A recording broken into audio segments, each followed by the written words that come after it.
Office Marathi तडगामध्ये आपले खूप खूप मनापासून स्वागत आहे। आज आपण बनवतोय पुदिना भात। अगदी साधा, सोपा आणि एकदम सिंपल, खूप खायला चविष्ट असा हा आहे। तुम्ही मुलांच्या डब्याला देखील देऊ शकतात। अगदी साधं सोपं वाटण करायचं आहे आपल्याला। एक मूठभर आपण कोथिंबीर घेतली, एक मूठभर पुदिना घेतलाय, कढीपत्त्याची जवळजवळ 10-12 पानं घेतलेली, अर्धा इंच अद्रकचा तुकडा, 7 ते 8 लसणाच्या पाकळ्या घेतल्यात, 4 मिरच्या घेतल्यात मी, तुम्ही तुमच्या अंदाजानुसार घेऊ शकता मिरच्या। खोबरं घेतलंय मी, 2 चमचे खोबरं आहे हे आपल्याला छान असं मिक्सर मध्ये टाकून वाटून घ्यायचं आहे। छान वाटून आपण छान असं बारीक वाटून घेतलेलं आहे। आता आपण पुदिना भात बनवायला घेऊया। पुदिना भात बनवायला घ्यायचा आहे। जवळजवळ 1 ते 1.5 चमचा तेल टाकून घेतलंय, छोटा 1 चमचा आपल्याला जिरं टाकून घ्यायचं आहे, छोटा 1 चमचा आपल्याला मोहरी टाकायची आहे, हिंग टाकायचं आहे, कढीपत्त्याची पानं, 1 चमचा भरून मी चणा डाळ टाकलेली आहे आणि 1 चमचा भरून उडीद डाळ टाकून घ्यायची आहे आपल्याला। हे छान असं खरपूस आपल्याला भाजून घ्यायचं आहे।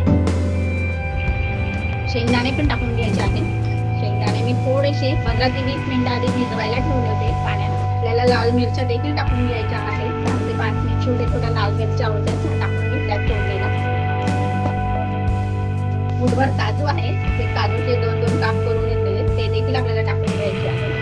डाळी आपल्या छान परतून झाल्या, शेंगदाणे, डाळी आणि काजू देखील आपले परतून झाले। अर्धा चमचा हळद घालूया आणि एक मोठ्या आकाराचा कांदा आहे, तो मी कापून घेतलेला आहे असा बारीक, तो देखील आपल्याला टाकून घ्यायचा आहे आणि छान असा परतून घ्यायचा आहे कांदा।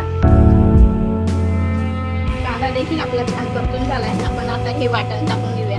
हे वाटण आपण बनवलं होतं आधी मिक्सर मध्ये, ते वाटण टाकून घ्यायचं आहे आपल्याला।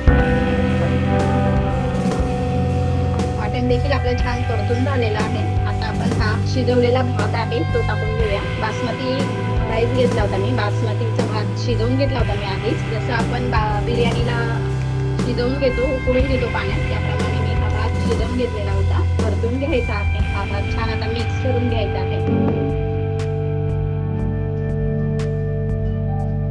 आपण छान परतून घेतलाय हा भात। आपल्याला चवीनुसार मीठ टाकून घ्यायचं आहे आणि जवळजवळ अर्धा लिंबू आहे तो पिळून घ्यायचा आहे। तर छान आपल्याला हे मिक्स करून घ्यायचं आहे। आपल्याला कोथिंबीर टाकून घ्यायची आहे, थोडीच घालायची आहे कोथिंबीर, कारण आपला राईसच पूर्ण पुदिना आणि कोथिंबीरीमध्ये आहे, त्यामुळे कोथिंबीर नाही घातली तरी चालेल। 2 मिनिटं आपण वाफ काढून घ्यायची आहे झाकण ठेवून। गरमागरम खाण्यासाठी आपला हा पुदिना भात तयार झालेला आहे। मी तुम्हाला सर्विंग प्लेट मध्ये काढून दाखवते।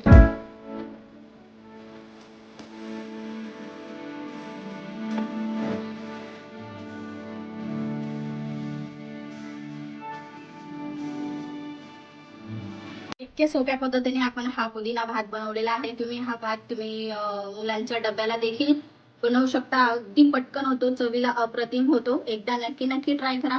रेसिपी कशी वाटली कमेंट करून सांगायला विसरू नका। रेसिपी आवडली असेल तर लाईक करा, शेअर करा आणि सबस्क्राईब करायला विसरू नका। धन्यवाद।